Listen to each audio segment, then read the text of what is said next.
Remember those Sunday suppers Grandma used to make?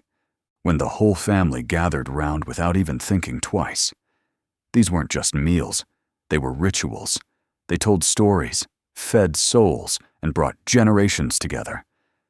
So how did we go from that to takeout boxes on the couch? Let's revisit the dinners that made Sundays matter. Salisbury steak with mashed potatoes and peas. This was the king of the TV tray.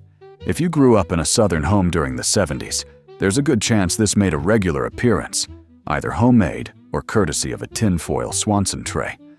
Thick ground beef patties smothered in brown gravy, nestled next to a scoop of buttery mashed potatoes with a gravy crater, and peas that somehow always rolled into everything else. It wasn't fancy, but it sure filled a belly. And let's be honest, if Mama made it from scratch with Lipton onion soup mix, you knew it was going to be a good night. These days, folks might grab a microwave meal, but it just doesn't hold that same dinner-time magic. Chicken and rice casserole, Campbell's classic. Creamy, comforting, and cooked in a single dish. This casserole was practically a love letter to every busy Southern mama. Found right inside that 1968 Campbell's cookbook, it featured white rice, cream of mushroom soup, and chicken thighs baked until the whole thing bubbled and browned around the edges. Sometimes she'd sprinkle crushed Ritz crackers on top for a little crunch, or stir in a spoonful of celery soup if she was feeling fancy. It wasn't glamorous, but it was dependable, like an old pair of house shoes. You don't see it often anymore, but when you do, it takes you right back. Smothered cube steak with onions. Oh, cube steak. The tough cut that Mama knew just how to soften. She'd dredge it in flour, fry it golden brown, then smother it in gravy and slow cook it with sweet onions until it practically melted with a fork. Served over white rice or mashed potatoes, this meal didn't just stick to your ribs. It wrapped you in a hug and tucked you in for the night. The smell alone could drag a kid in from halfway down the street. Nowadays, it's easier to buy pre-made meals, but back then, this was Southern comfort at its finest. Tuna noodle casserole. Straight from the Easy Weeknight Meals chapter of the Campbell's book, and likely every church potluck table in the South. It combined egg noodles, canned tuna, cream of mushroom soup, and peas, all baked under a crunchy layer of crushed potato chips. It wasn't a glamorous dish, but it sure was reliable.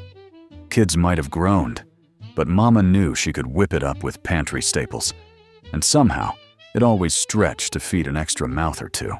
These days, most folks just toss tuna in a salad, but this was real deal 1970s survival food, served warm and with a side of Kool-Aid.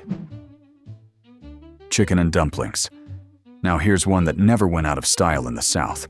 This was a Sunday supper dish that made the whole house smell like love. Fluffy dumplings floating in a rich, creamy broth, loaded with tender chicken. It was humble, filling, and downright soul-soothing. Some folks rolled their dumplings thin. Others dropped them in like biscuit dough. Either way, if you saw that big old pot on the stove, you knew Mama had been cooking all afternoon.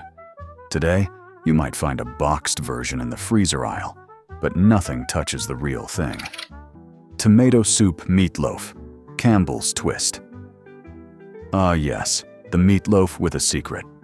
This version used tomato soup instead of ketchup or tomato paste, giving it a sweeter, tangier flavor.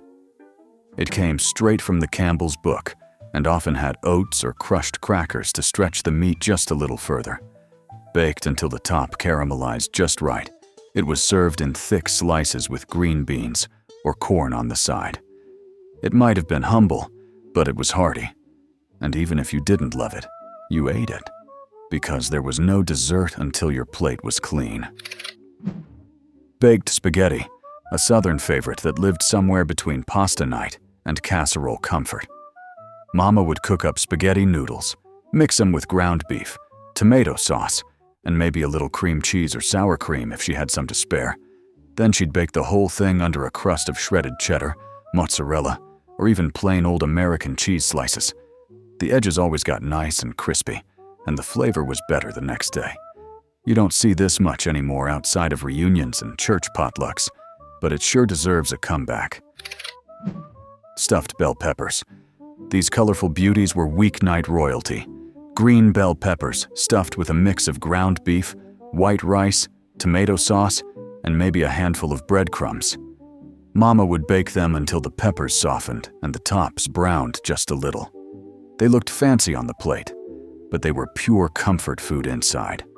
Sometimes she'd top them with cheese, sometimes with nothing at all. But you always knew you were getting a good, hearty meal. These days, they show up in healthier forms, but in the 70s, they were good, honest Southern supper food. Canned ham and pineapple slices. Now this one looked like something off a cruise ship buffet, if that ship only served things that jiggled. Canned ham, sliced thick and topped with pineapple rings and maraschino cherries, was baked into a sticky, sweet, salty main dish that somehow ended up on nearly every holiday buffet table. It had that strange gleam, equal parts gelatin and glaze. And you could always count on an aunt who swore it was better than ham from the butcher. While we might raise an eyebrow at it now, it was once the star of the dinner table, especially if served with candied yams and green bean casserole. These days, it's mostly collecting dust in the canned meat aisle, waiting on a retro revival. Creamed chicken over rice or biscuits. If there was leftover chicken, you were getting it creamed. Mama would shred it up, stir in a can of cream of chicken soup, maybe a splash of milk, and pour the whole thing over hot white rice or fluffy buttermilk biscuits. It wasn't fancy, but it was warm, filling, and made you feel like everything was gonna be all right. This dish was one of those quiet heroes. No big flavors, just comfort and calm. Today, folks might turn to a chicken pot pie or rotisserie chicken, but back then, this was love in a ladle. Salmon patties with ranch-style beans. Open up a can of salmon, mash in some crushed saltines, an egg, and maybe a squeeze of lemon if Mama was feeling fancy. Fry it up golden and crispy, then serve it with ranch-style beans and a blob of ketchup on the side. Salmon patties were a Depression-era holdover, and in the 70s, they were a weeknight standby. Cheap, quick, and full of flavor.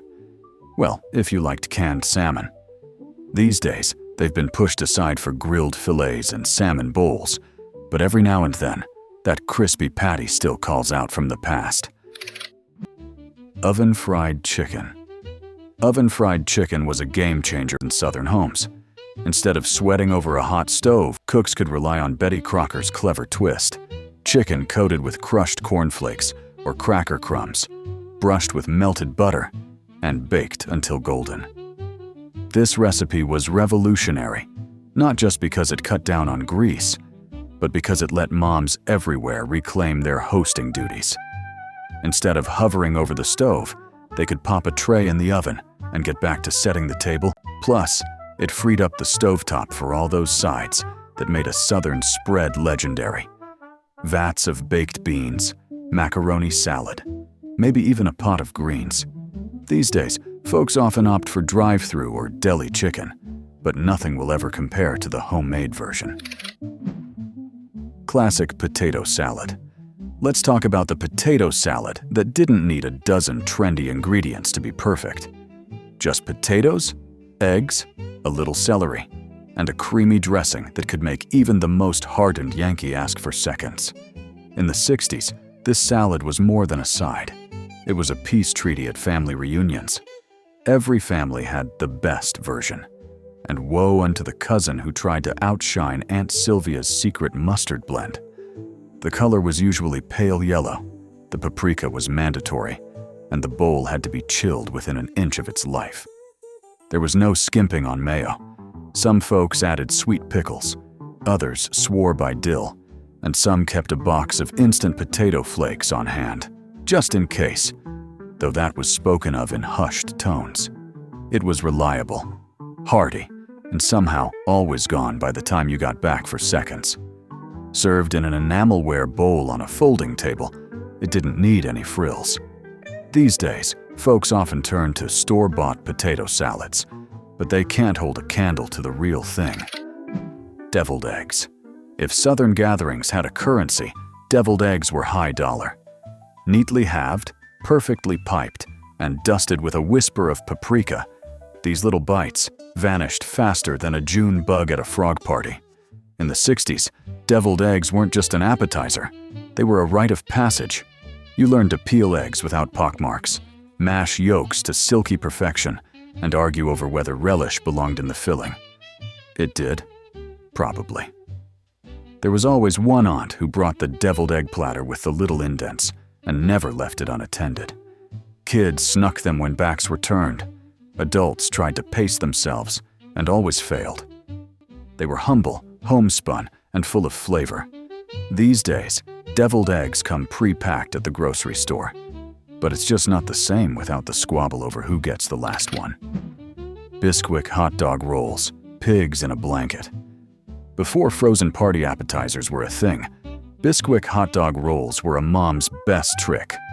With nothing but some biscuit mix and hot dogs, you could have a tray of golden, dough-wrapped wonders.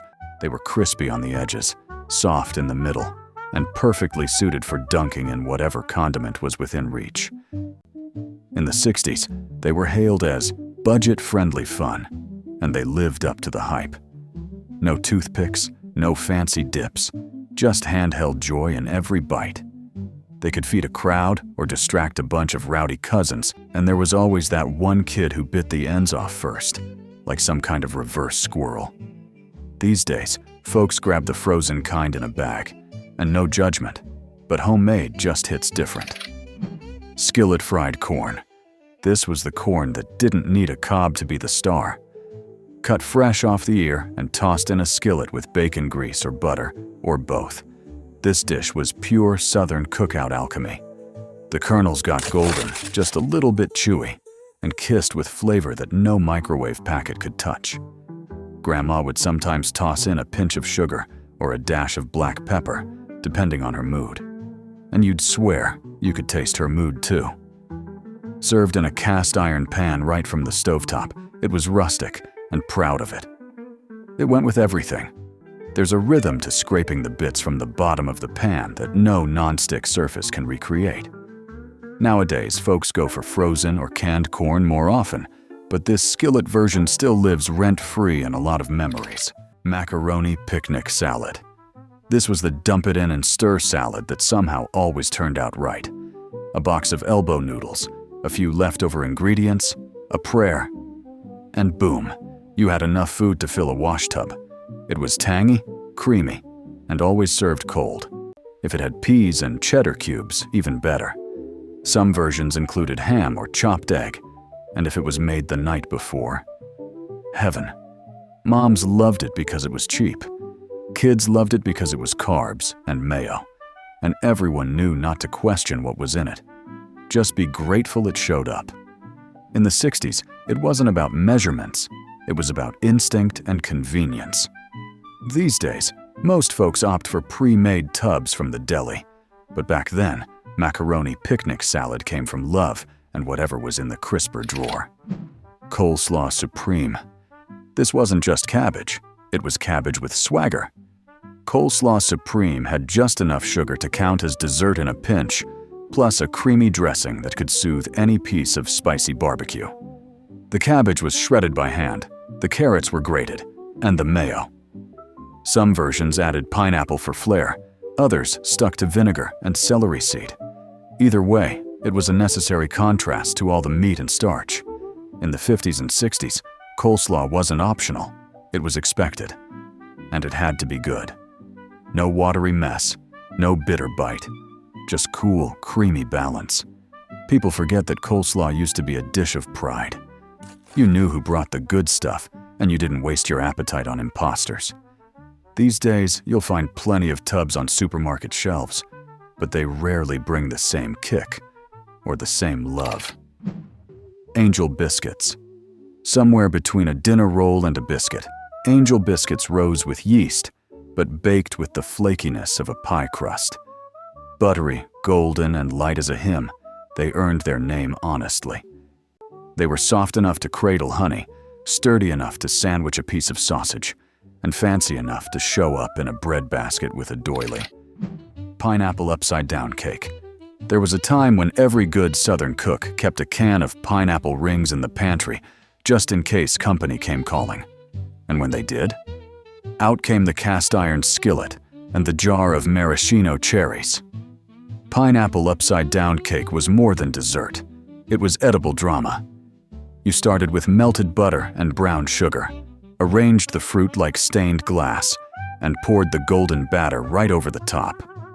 Then came the moment of truth. The flip. One clean turn of the skillet, and there it was. Glistening, caramelized, and smelling like a tropical vacation you didn't have to leave the porch for. In the 50s and 60s, this cake meant celebration. Sunday dinner, church socials, holidays, you name it. It was sweet, sticky, and just a little bit proud of itself. These days, folks might buy pineapple sheet cake from the bakery. But back then, this upside-down beauty was the crown jewel of homemade hospitality. Baked beans with bacon and brown sugar. If any dish could tell a story around the picnic table, it was a bubbling pan of baked beans. Not the kind that came straight from a can, but the kind that got the full Southern treatment. Slow-baked with molasses, brown sugar, a splash of mustard, and of course, a generous layer of crisped-up bacon on top. The smell alone could summon neighbors. You didn't rush baked beans. They had to bubble and thicken like molasses in January. The edges caramelized just enough to make everyone fight over the corners. In the 60s, this dish was a 4th of July essential, one that stuck to your ribs and your memories. Every family had their own twist. These days, we tend to reach for canned beans at the store, and nobody's judging, but they'll never quite match the ones that cooked slow all afternoon. Tomato soup cake. Whoever decided to bake a cake with tomato soup deserves a medal, or maybe a psych evaluation. But this cake is actually good. It's moist, spiced with cinnamon and cloves, and has a subtle tang that keeps you guessing. In the 70s, it was the ultimate secret ingredient dessert. Moms would serve it at the PTA bake sale, grinning as people tried to figure out what made it so good. The recipe was a favorite for after-school snacks, and if you told someone what was in it, you'd get looks like you'd just admitted to putting ketchup on ice cream. But trust me, it works. If you're feeling brave, dust off your bundt pan and see if you can fool your family too. Pimento cheese spread. Pimento cheese was the South's answer to everything. Sandwiches? Sure. Crackers? You bet. Celery sticks? Why not? Every family had their own version. But the basics were sharp cheddar, mayo, and those little jars of pimentos that always seemed to multiply in the pantry. Some folks added a pinch of cayenne, others a splash of Worcestershire.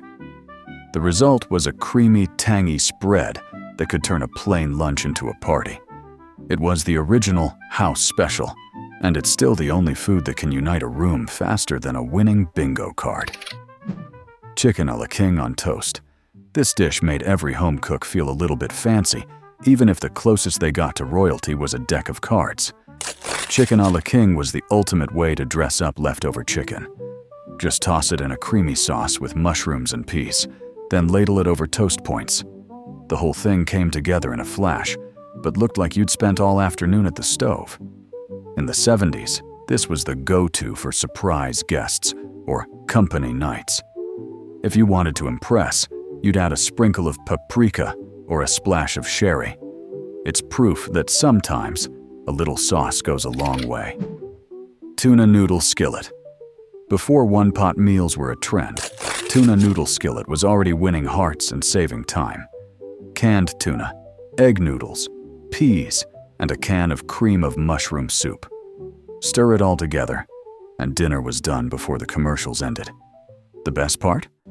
Topping it with crushed potato chips or buttery breadcrumbs for a little crunch. It was comfort food at its finest, and every bite tasted like home. Cornbread waffles. Waffle irons weren't just for breakfast in the 70s. They were the secret weapon for turning cornbread into a crispy, golden treat. Cornbread waffles took just minutes to whip up and were perfect for sopping up chili, stew, or even a drizzle of honey. The outside was crunchy, the inside tender, and the whole thing was ready before you could say, "Supper's on." Some folks added jalapenos or shredded cheese for an extra kick. If you wanted to impress, serve them stacked with barbecue pork or fried chicken. It was Southern ingenuity at its tastiest. Jiffy corn pudding. Corn pudding was the side dish that never overstayed its welcome. Using a box of Jiffy corn muffin mix, a can of creamed corn, and a splash of milk, you could whip up a sweet, custardy casserole in minutes. It was a cult favorite at family gatherings, and everyone swore their version was the best. Some added sugar for extra sweetness. Others tossed in green chilies for a little heat. The texture was somewhere between spoon bread and soufflé. A true Southern classic that's as easy as it is irresistible. Velveeta cheese fudge. Let's talk about Velveeta cheese fudge. Now before you run for the hills, hear me out. The first time I saw this recipe, I thought it was a typo. Like someone meant to write velvet and got confused. But nope, this is real life. In the 70s, home cooks were all about experimenting, and Velveeta was practically a food group in the South. The idea was simple. Melt that orange block of cheese with chocolate, sugar, and butter, and you'd get a fudge that was oddly smooth, creamy, and not at all cheesy in flavor. The first bite was always met with skepticism, but the second bite usually sealed the deal. This recipe was a favorite for holiday trays and church bake sales, partly for the taste and partly for the conversation. Guess the secret ingredient became a running joke at every family gathering. It's proof that Southerners will try anything once, and sometimes it's actually delicious. The real fun was in the reactions. People would scrunch up their faces, take a bite, and then ask for the recipe. If you're feeling adventurous, give it a try. Just don't tell anyone what's in it until after they've tasted it. Mock apple pie. No apples? No problem. Mock apple pie was the Depression-era miracle that stuck around for decades. Ritz crackers, sugar, and lemon juice worked kitchen magic to create a filling that tasted just like apple pie. The first time I saw this recipe, I thought it was a joke, like someone was pulling my leg. But one bite, and I was a believer. The crackers soften and absorb the flavors, creating a texture and taste that's eerily similar to real apples. This recipe was especially popular when apples were out of season or out of budget. The best part was watching guests try to guess the ingredients. Most never did. It was a sweet slice of culinary history that still surprises today. Some folks added cinnamon or a splash of vanilla for extra flavor. Serve it warm with a scoop of vanilla ice cream, and you've got a dessert that's ready in no time. Shrimp wiggle. Shrimp wiggle was a name you either laughed at or leaned into. A creamy concoction of shrimp and green peas in a white sauce, spooned over toast or rice. It wiggled on the plate, and it jiggled in your spoon. But it always delivered warmth in a way only vintage meals can. It came from military cookbooks and made its way into American homes during the post-war years, lingering well into the 70s. This was not just a meal. It was a testament to what you could do with a can of shrimp, a handful of frozen peas, and a dream. Eventually, it slipped away into obscurity, replaced by boxed dinners and microwavable trays. But there is something defiant about a dish like shrimp wiggle. It asks you to remember a time when food could be strange, honest, and still make you feel whole. And if it makes you smile to say it out loud, even better. Apple butter yogurt parfait. Layered apple butter, vanilla yogurt, and crunchy granola. This parfait was the health food of its day. Quick to assemble and endlessly customizable, it offered a sweet start or finish to any meal. In the 70s, yogurt was just becoming trendy, and this recipe made it downright irresistible. The apple butter added a touch of nostalgia, while the granola provided a satisfying crunch. Some folks added a sprinkle of cinnamon or a drizzle of honey. There you have it. Times have changed, and so have our kitchens. But those old Sunday suppers still live in our memories. Maybe we don't cook like this every weekend anymore, but just one bite of meatloaf or cornbread and beans can take you straight back home. Which one of these dishes brought back the most memories for you? Leave a comment, and don't forget to pass these recipes down. They're worth keeping